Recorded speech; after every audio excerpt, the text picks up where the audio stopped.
Bismillahirrahmanirrahim. La ilaha illa anta subhanaka inni kuntum minadh dhalimin. Amma ba'du. Semoga kita semua dijauhkan dari orang-orang zalim dan apa yang kita kerjakan hanya mengharapkan ridho dari Allah Subhanahu wa taala. Rekan-rekan yang saya hormati, pada hari ini kami akan memberikan update terkait dengan kasus pembunuhan almarhum Ananda Eki dan Ananda Vina. Dan kebetulan pada kesempatan hari ini saya didampingi oleh Pak Karopenmas, kemudian Pak Dir Krim Polda Jabar, dan Pak Kabak Penum. Yang menjadi update pada hari ini, pertama adalah atas izin Allah bahwa kerja keras dari teman-teman Polda Jabar yang siang malam melaksanakan kegiatan penyidikan secara profesional, prosedural, dan proporsional, insya Allah besok pagi kasusnya akan dilimpahkan ke kejaksaan. Jadi berkas sudah lengkap, dilaksanakan penyidikan, dan besok akan dilimpahkan ke kejaksaan.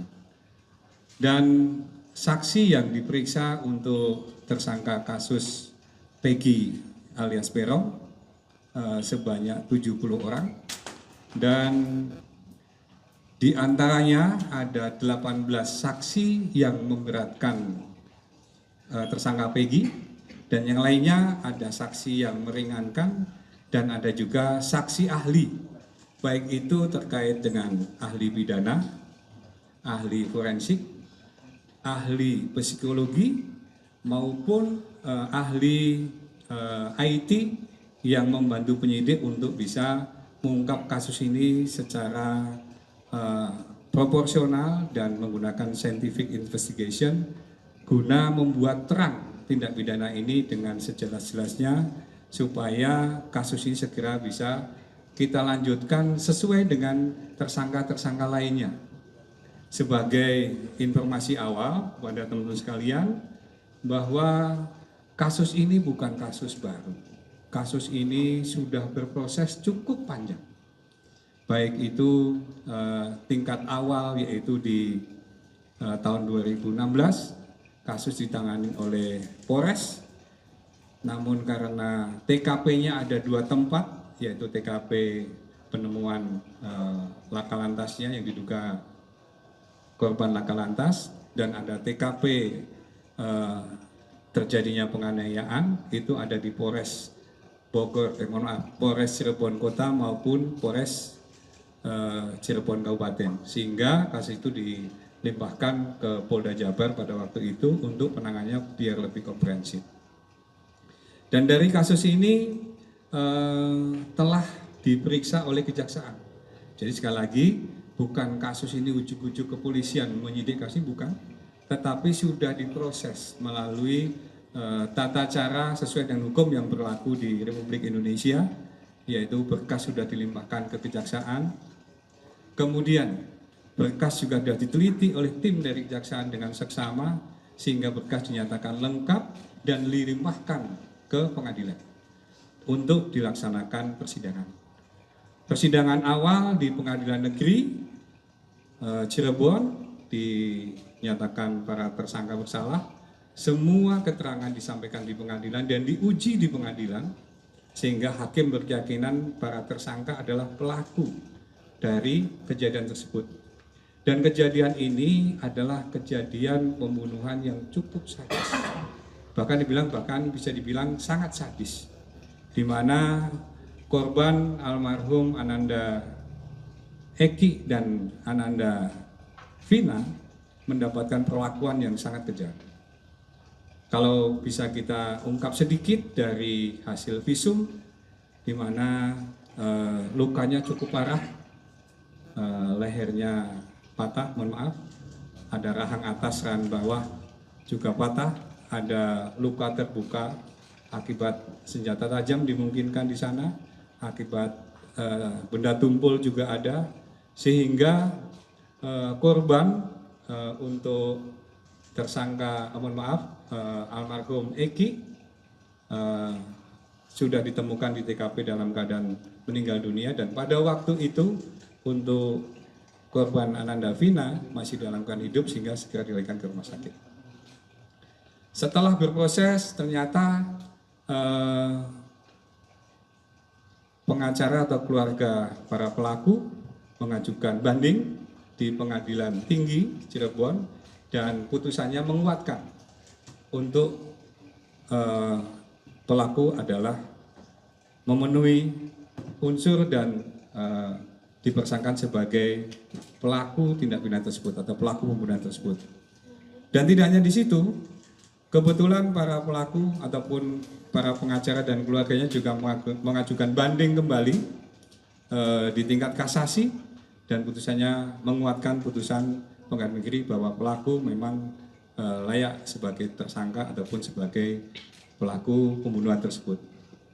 Dan ini yang belum diungkap sebelumnya, yaitu para pelaku juga sempat mengajukan gerasi kepada Presiden, di mana di dalam gerasi tersebut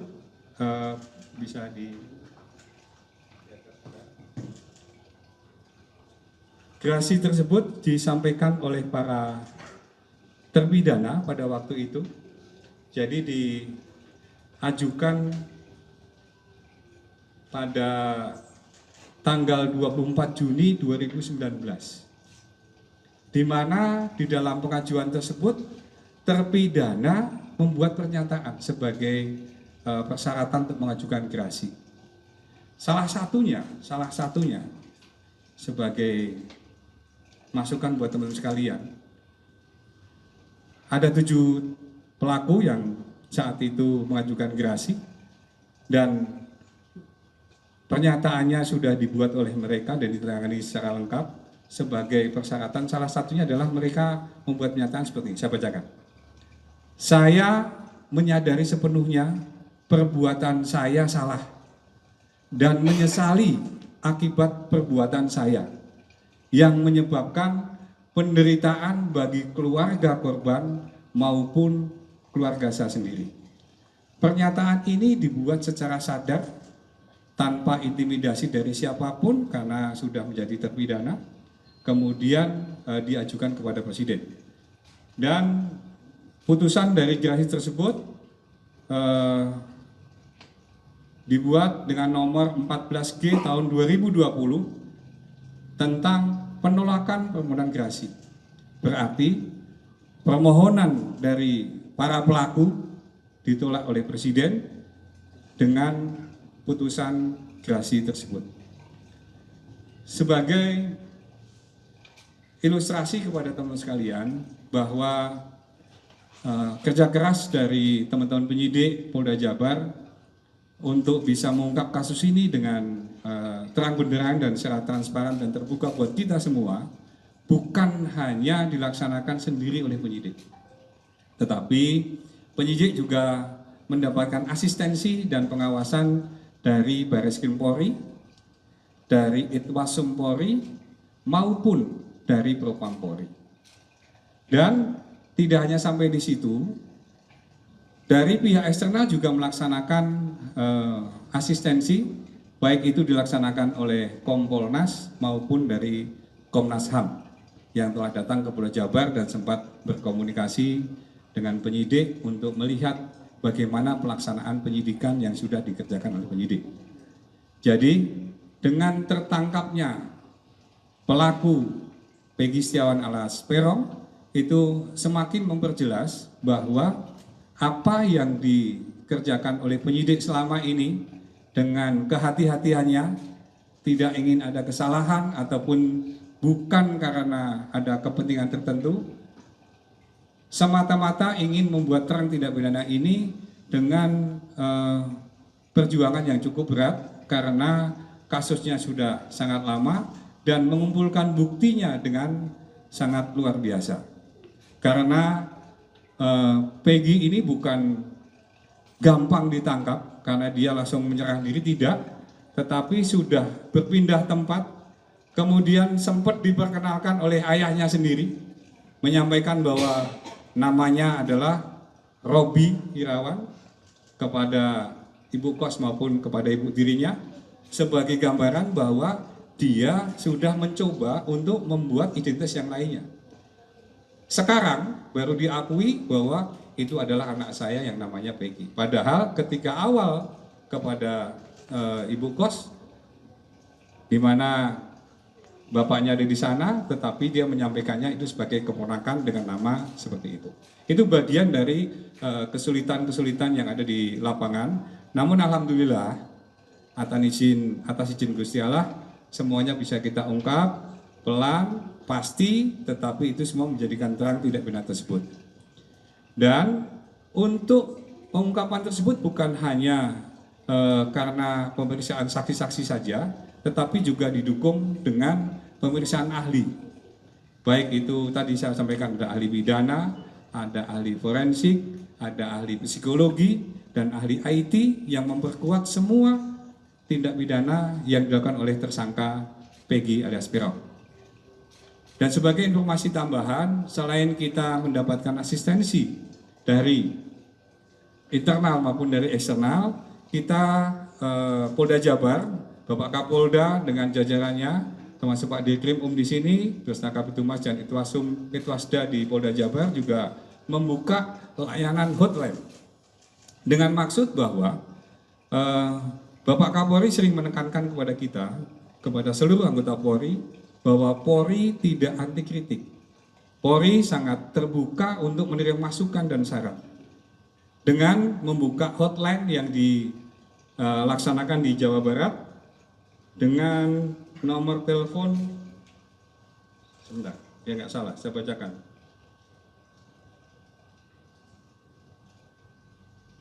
0822 112 4007. Dan alhamdulillah sudah ada 180 lebih masukan dari masyarakat, baik itu saran, masukan, dan informasi-informasi lainnya yang menjadi bahan masukan bagi penyidik untuk bisa memperterang tindak pidana ini supaya lebih jelas, lebih transparan, dan berkeadilan.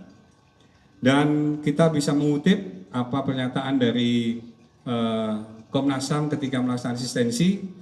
Kita bukan hanya mengungkap kasusnya saja, tetapi kita juga perlu memperhatikan trauma psikologis dari keluarga korban. Karena siapa orangnya yang tidak merasa berduka ataupun merasa kehilangan dengan keluarganya yang dibunuh secara sadis seperti halnya Ananda, Eki maupun Vina. Oleh karena itu teman-teman sekalian, update hari ini menjadi masukan buat kita semua bahwa proses ini berjalan dengan sangat transparan, tidak ada yang ditutup-tutupin sesuai dengan arahan Presiden, dan atensi khusus dari Bapak Kapolri untuk bisa menyampaikan kepada teman-teman sekalian. Maka hari ini kami sampaikan update-nya, besok akan dilimpahkan ke Kejaksaan, besok pagi insya Allah, dan Pak Dir tadi sudah berkomunikasi dengan kita untuk bisa menyampaikan ataupun memberikan masukan kepada kita sebelum kita sampaikan kepada teman-teman sekalian. Dan untuk kasus yang sedang kita tangani ini ataupun yang terkait dengan tersangka Peggy, ini menjadi kelanjutan dari tersangka yang lainnya, sehingga mudah-mudahan dengan izin Allah SWT semuanya bisa segera membuat tuntas perkara ini dan bisa memperjelas bagaimana peran dari tersangka ini dan teman-temannya. Itu sebagai gambaran umum kepada teman sekalian. Mungkin terkait dengan masalah almarhum Ananda Eki dan Vina ini bisa menjadi informasi kepada teman sekalian. Mungkin ada masukan, saran, ataupun ada pertanyaan? Ya, boleh. Siapa, dari mana? Biar tambah kenal kita. Iya Pak, Rama dari Radio El Sinta Pak. Ya. Ada beberapa pertanyaan Pak, karena memang ini sangat mencuri perhatian masyarakat. Satu tadi soal yang saya tangkap bahwa polisi sudah melakukan penyelidikan, termasuk penelusuran ke belakang ya di tahun 2016. Apakah ini termasuk dari hasil audit yang dilakukan Irwasum ataupun Propam. Jadi akhirnya ada keputusan bahwa memang apa yang dilakukan penyidik pada 2016 itu sudah benar sesuai dengan prosedur, atau memang masih ada pelanggaran prosedur yang dilakukan penyidik pada saat itu satu. Kedua, untuk peran tersangka Peggy ini, kalau sebelumnya disebut sebagai otak, apakah dalam titik ini masih Peggy itu sebagai otak perannya, dan perbuatan apa yang akhirnya polisi meyakini Peggy ini sebagai otak, kalau ini memang masih perannya otak. Itu kedua. Terus untuk bukti-bukti, selama ini kan ada permasalahan di publik yang begitu luas bahwa bukti yang ada itu katanya hanya kesaksian. Sementara kesaksian dari satu ke yang lain itu berbeda-beda. Ada yang sama, ada yang tarik kesaksian. Apakah ada alat bukti yang kuat yang berkesesuaian dengan kesaksian, khususnya 18 orang yang tadinya dianggap memberatkan untuk Peggy ini. Nah, kalau tadi 18 orang yang memberatkan untuk Peggy, dari 70 saksi yang diperiksa, berapa orang yang meringankan untuk Peggy? Untuk sementara itu Pak, nanti mungkin ada tanya jawab lagi. Terima kasih. Baik, terima kasih pertanyaannya dari Elisita. Kasus ini menjadi perhatian yang sangat serius oleh Bapak Kapolri, Bapak Kapolda Jabar maupun para penyidik, sehingga melakukan penyidikan dengan penuh kehati-hatian. Yang jelas bahwa penyidik akan menyampaikan fakta-fakta yang ada di dalam pemeriksaan berdasarkan alat bukti yang ada. Jadi penyidik tidak akan memasukkan yang tidak menjadi alat bukti. Maksudnya adalah tentu saja apa yang disampaikan oleh penyidik sudah memedomani dengan alat bukti yang bisa menguatkan tersangka Peggy alias Peron itu untuk dipidanakan. Sebagai contoh misalnya, ketika keterangan saksi yang sudah diambil oleh penyidik, di mana keterangan saksi tersebut menunjuk pelaku atasnya Peggy yang sudah disampaikan, dirilis oleh media di berbagai macam media, dengan menunjukkan foto kepada para pelaku. Sebagai contohnya tadi bahwa pada waktu 2016 sempat difoto keluarga Peggy, difoto kemudian ditunjukkan kepada tersangka, dengan tersangka tadi meyakini bahwa iya ini adalah Peggy. Itu salah satunya. Dan tadi sudah disampaikan bahwa 70 saksi yang tadi diperiksa oleh penyidik tentu saja bukan hanya keterangan saksi saja. Ada keterangan ahli, baik itu ahli forensik, ahli psikologi, ada ahli pidana, ada ahli IT, yang semuanya menjadi satu kesatuan yang menguatkan bahwa Peggy adalah bagian dari pelaku yang disebutkan oleh para pelaku yang lainnya. Dan kemudian yang berikutnya, kedatangan tim asistensi baik dari Barreskrim, dari Propam maupun dari Irwasum adalah menguatkan apa yang sudah dilakukan oleh penyidik untuk bisa segera mengungkap secara terang benderang apa yang menjadi persangkaan bagi tersangka tersebut. Dan semuanya sudah membuat kesimpulan ataupun narasi-narasi yang menguatkan bahwa penyidik melaksanakan sesuai dengan prosedural, proporsional, sesuai dengan kompetensinya. Adapun apabila memang dari para pelaku ataupun keluarganya ada yang merasa diintimidasi oleh penyidik, saat ini Propam Polri, Irwasum Polri dengan terbuka untuk menerima laporan pengaduan oleh masyarakat atau oleh keluarga ataupun pengacaranya apabila ada hal-hal yang dilaksanakan oleh penyidik tidak sesuai dengan ketentuan. Ini menjadi bagian yang sangat utuh untuk bisa transparansi yang berkeadilan dalam rangka penyidikan dilaksanakan oleh penyidik di Polda Jabar. Maka dari itu, tadi kami sampaikan di awal bahwa asistensi ini bukan cuma dari internal, tetapi juga ada dari eksternal, baik itu dari Kompolnas maupun Komnas HAM. Sehingga harapannya bahwa dengan keterbukaan penyidik untuk bisa mendapatkan masukan dan saran, tentu saja kita sangat mengapresiasi dan sangat berterima kasih kepada para narasumber, para ahli, seluruh warga masyarakat ataupun netizen lainnya yang sudah memberikan informasi kepada kepolisian. Dan ini sangat ditunggu-tunggu oleh kepolisian untuk bisa memberikan feedback, masukan supaya kasus ini menjadi lebih terang benderang lagi. Namun tentunya informasi tersebut harus bertanggung jawab. Sehingga bertanggung jawab itu artinya alat buktinya ada, saksinya ada, supaya semuanya tidak hanya berdasarkan persepsi pribadi atau persepsi dari orang-orang tertentu. Mungkin rangkuman dari jawaban saya semacam itu, Mas. Oke, lanjut. Pak, itu yang tadi sedikit Pak, yang soal bukti ya, soal ini aja dari pihak PEGI tadi juga baru ada pengacara kan, pengacara ngomong. Jadi mungkin ini menarik juga. Mereka sangat ya bahan masukan bagi penyidik untuk bisa kita angkat apakah ini bisa menjadi alat bukti ataupun tidak. Dan tentu saja yang kami sampaikan ini adalah dari hasil penyidikan dengan alat bukti yang ada. Kalau misalnya ada alat bukti, kalau misalnya pengakuan dari tersangka, pengakuan dari penasihat hukumnya, itu adalah sah-sah saja, itu boleh-boleh saja tugasnya pengacara untuk membela kliennya. Bahkan di dalam undang-undang untuk tersangka diam pun juga boleh, nggak ada masalah. Tetapi yang kami sampaikan tadi adalah hasil penyidikan oleh penyidik Polri yang menangani kasusnya. Jadi opini boleh, persepsi boleh, siapapun boleh untuk menyatakan hal tersebut. Namun alat buktilah yang nanti akan bicara.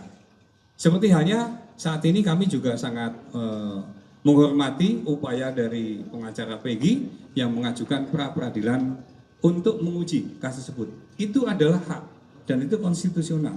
Maka dari itu kita menghormati proses tersebut menjadi bagian dari proses hukum.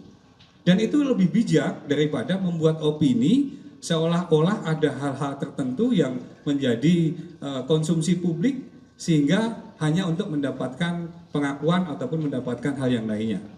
Maka dari itu sekali lagi yang dilaksanakan oleh penyidik adalah hasil penyidikan yang sudah diteliti dengan dikuatkan oleh keterangan ahli, baik tadi sudah disebut di muka, serta alat bukti lainnya untuk bisa mendudukkan perkara ini supaya lebih jelas, lebih terang. Gitu Mas ya? Oke, gantian tadi dulu, yang di belakang tadi udah duluan. Oke, monggo silakan. Ilham Pak dari Jawa Pos, terkait kasus ini Pak, tadi Bapak sempat menyebut ada pengakuan dari tersangka yang meminta maaf atas apa yang dilakukan terhadap keluarga dan juga terhadap keluarga korban. Nah ini siapa Pak yang mengakui itu? Itu yang pertama. Apakah ada pengakuan semacam itu juga dari Peggy Setiawan yang sekarang sudah tertangkap? Ya. Selanjutnya Pak, terkait apa yang membuat bukti apa yang membuat Polda Jawa Barat penyidik yakin bahwa Peggy Setiawan yang ditangkap sekarang itu memang Peggy Setiawan yang melakukan tindak kejahatan. Tadi Bapak sempat menyebut bahwa memang ada berdasarkan bukti penyelidikan. Nah, mohon disebutkan Pak apa buktinya yang kemudian juga membuat masyarakat tidak ada lagi bertanya-tanya ini orang yang sama atau orang yang berbeda. Terima kasih. Baik, terima kasih dari Jawa Pos. Yang pertama kaitannya dengan pernyataan itu adalah pernyataan dari 7 terpidana. 7 terpidana itu ketika bulan Juni tanggal 24 2019 mengajukan gerasi. Nah, di dalam pengajuan gerasi tersebut dia membuat pernyataan 7-7-nya karena satu orang sendiri, tidak boleh 7 orangnya jadi satu.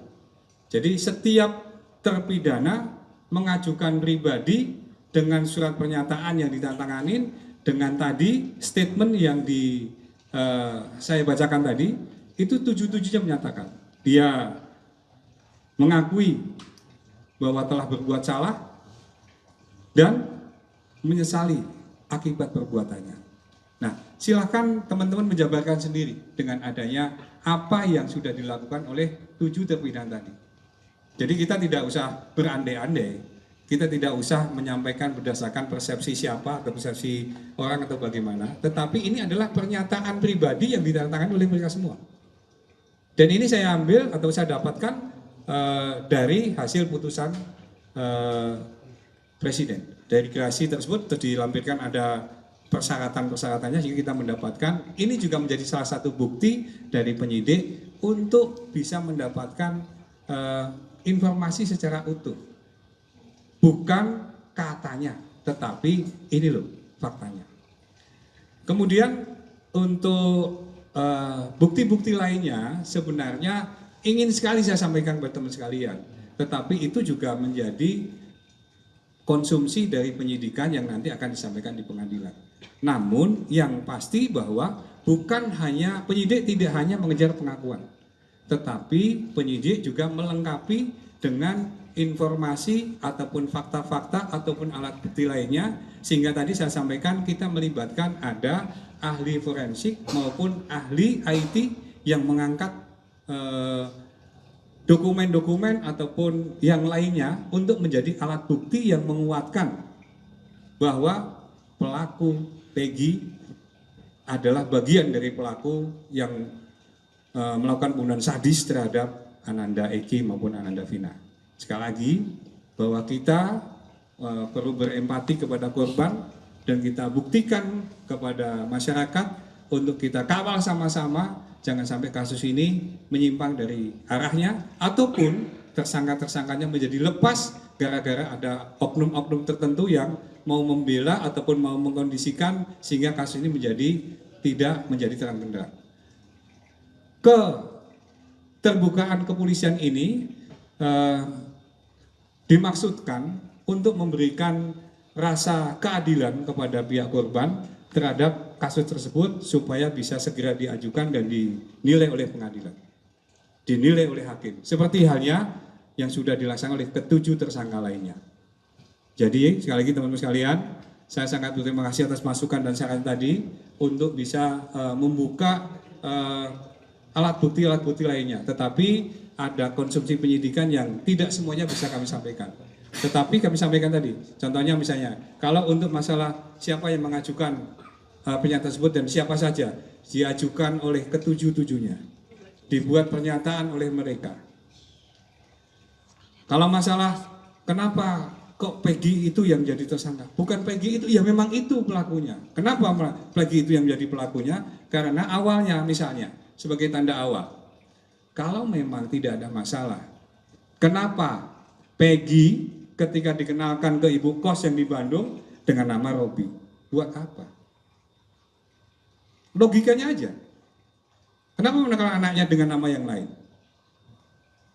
Nah, itu juga nanti kelanjutannya ada di penyidikan yang nanti akan menjadi konsumsi di pengadilan.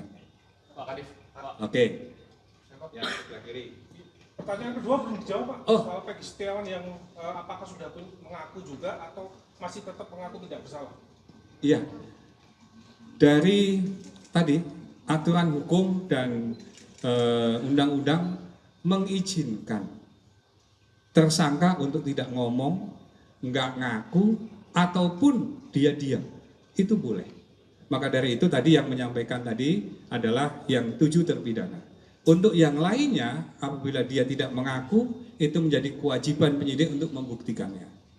Tapi sebagai gambarannya tadi, prosesnya sudah dilaksanakan dengan teliti, dengan hati-hati untuk bisa mengungkap kasus ini dengan terang benderang. Awalnya dari informasi dengan berubah nama, kemudian baru setelah terbukti, setelah rame, baru diakui itu anak saya, kemudian ada foto di rumahnya, dengan lain sebagainya, itu menjadi alat bukti yang sudah kita kumpulkan dan mudah-mudahan mohon doa restu sama dukungan teman-teman sekalian untuk kita bisa bertanggungjawabkan baik di dunia ini maupun di akhirat. Oke, monggo. Silakan. Pak Kadif izin Bahtiar dari Merdeka.com ingin bertanya Pak, dengan dilimpahkannya berkas Pak hanya menyisakan Peggy dalam kasus ini sebagai otak pelaku, itu yang pertama.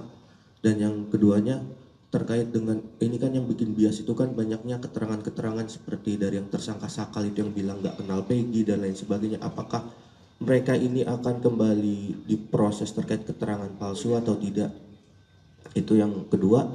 Dan yang ketiga, beredar juga di media sosial itu banyak pertanyaan terkait dengan peran dari ayah Eki, Ibtu Rudiana.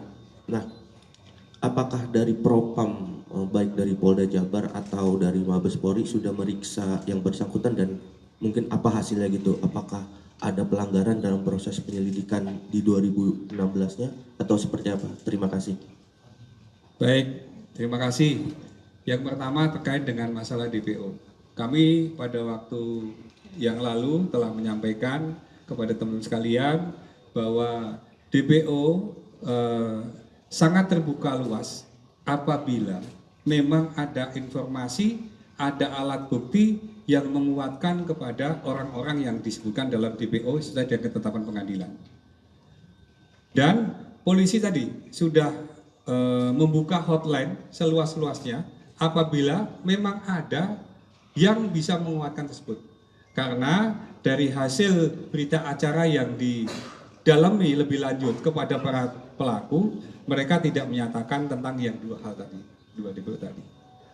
Nah, kalau dari DPO tadi atau dari para terpidana atau para pelaku yang lainnya tidak menyampaikan ataupun tidak menyebutkan secara khusus dua hal ketika didalemin, tidak ada alat bukti yang bisa menguatkan ke sana.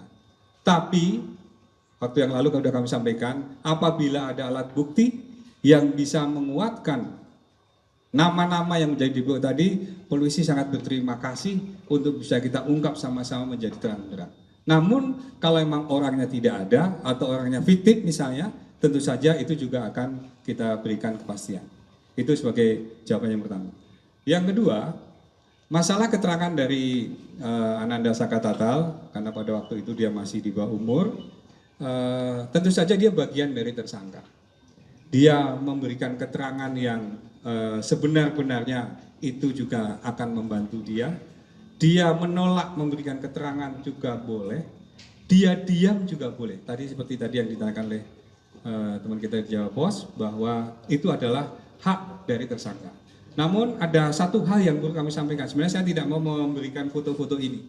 Tapi karena pada waktu pemeriksaan disampaikan bahwa katanya Sakatatal diintimidasi, kemudian tidak didampingi oleh keluarganya ataupun pengacara, kemudian mendapatkan penganiayaan dan sebagainya. Ini sebagai gambaran ada foto.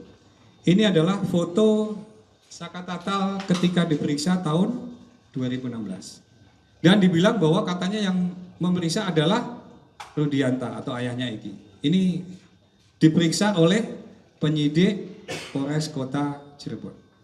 Nih, periksa, dibesarin. Kalau foto kecilnya ataupun foto yang kita lebar-lebar lagi, ini fotonya. Bahwa Sakatatal di foto diperiksa dalam keadaan baik-baik saja, tidak ada intimidasi. Dan ini didampingin, yang perempuan di depan ini adalah tantenya, kemudian yang pakai jilbab adalah ibunya, kemudian yang belakang laki-laki itu adalah dari Bapas. Bahkan ada keterangan dari Bapas, ini dari ahli. Dibocorin dikit boleh nggak? Boleh ya? Iya.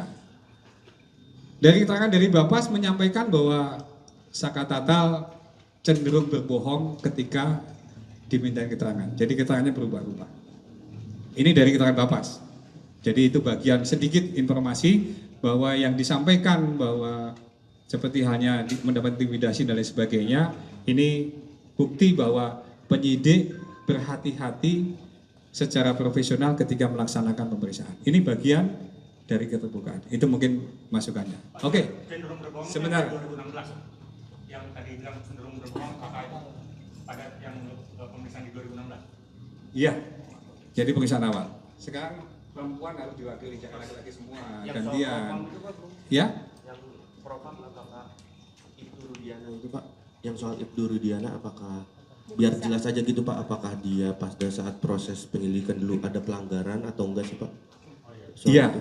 untuk tentu saja terkait dengan semua yang terkait kasus ini, baik itu penyidik awal dari Laka Lantas, kemudian ada yang nangani di TKP awal, terus ada Ibtu Rudiana sebagai ayah korban, semuanya sudah diperiksa oleh Propam maupun dari Itwasum, dan sampai dengan saat ini semuanya sesuai dengan ketentuan.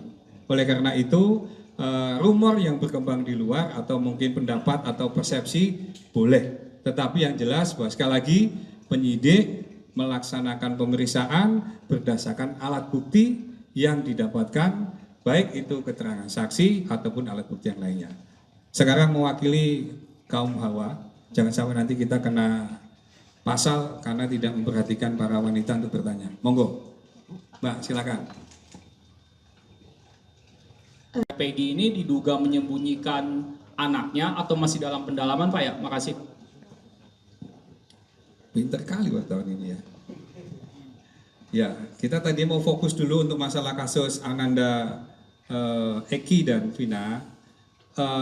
Nanti ada pertanyaan dari teman bahwa apakah nanti akan dikaitkan dengan kasus tersebut untuk pelaporan yang lainnya. Itu sangat dimungkinkan. Saya bilang sangat dimungkinkan Mas ya. Ya, sangat dimungkinkan. Bukan hanya ayahnya Peggy, tapi juga ada mungkin teman-teman sekalian kalau bisa membuka hasil sidang di pengadilan. Sidang di pengadilan. Ini ada sesuatu hal yang menarik buat teman sekalian. Mau dikasih tahu nggak? Pengen tahu atau pengen tahu banget?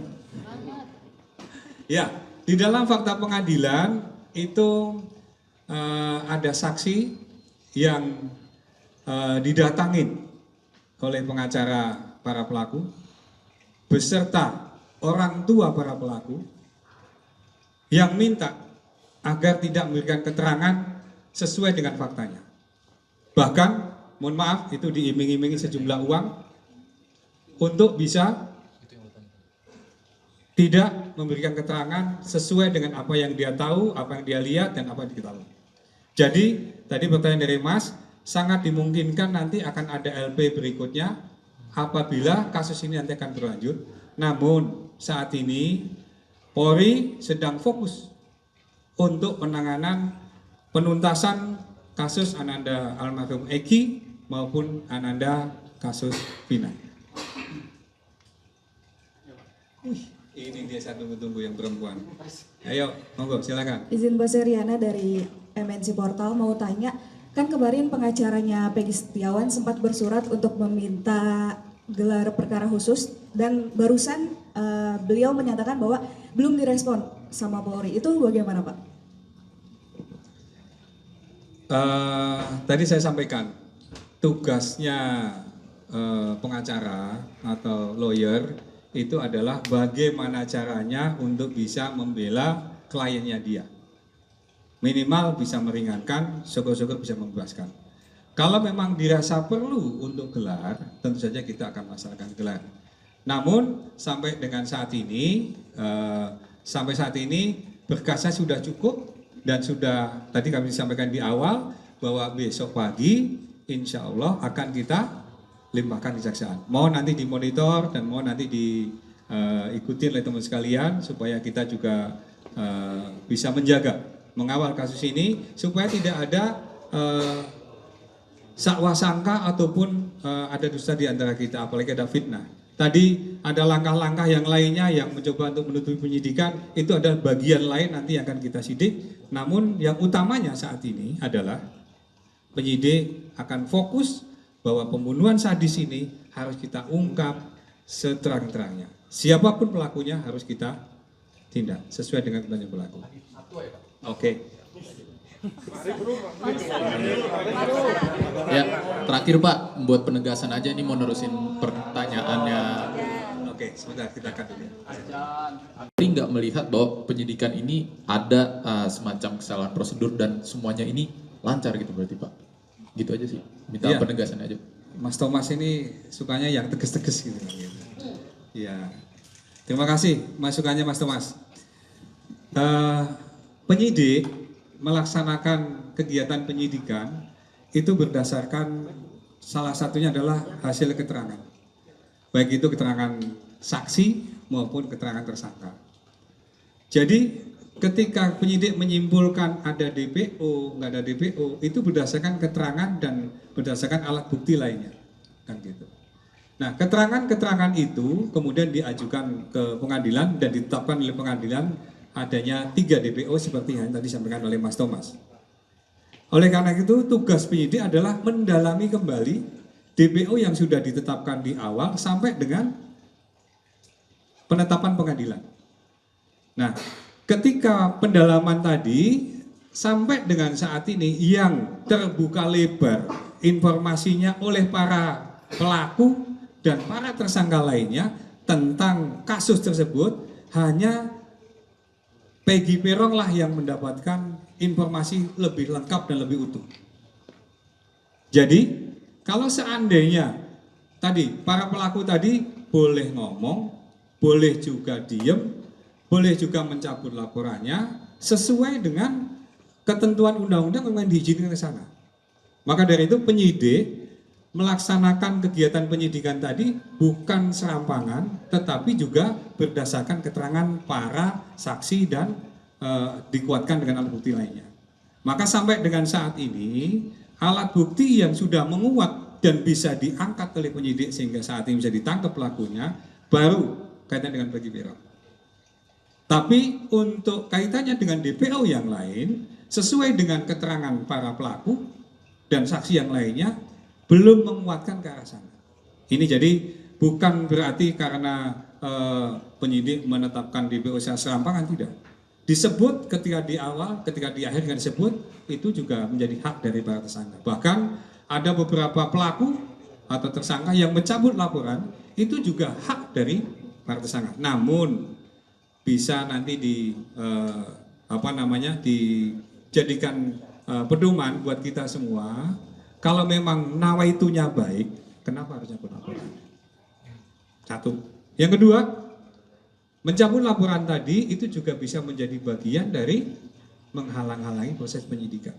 Namun karena itu menjadi hak dari para tersangka, penyidik akan menguatkan dengan alat bukti lainnya ataupun keterangan saksi lainnya sehingga kasus ini tetap harus diproses karena pembunuhan ini sangat sadis dan sangat brutal.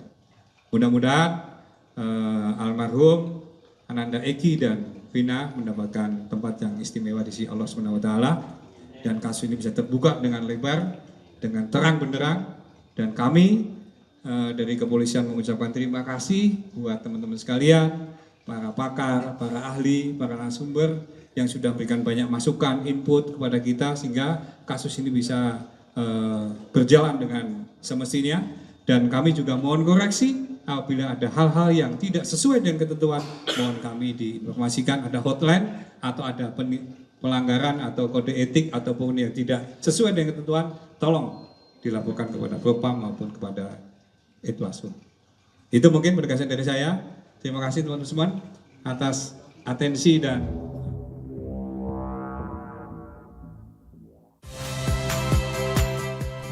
Saya Muhammad Syahreza. Saksikan program-program Kompas TV melalui siaran digital, pay TV, dan media streaming lainnya. Kompas TV, independen, terpercaya.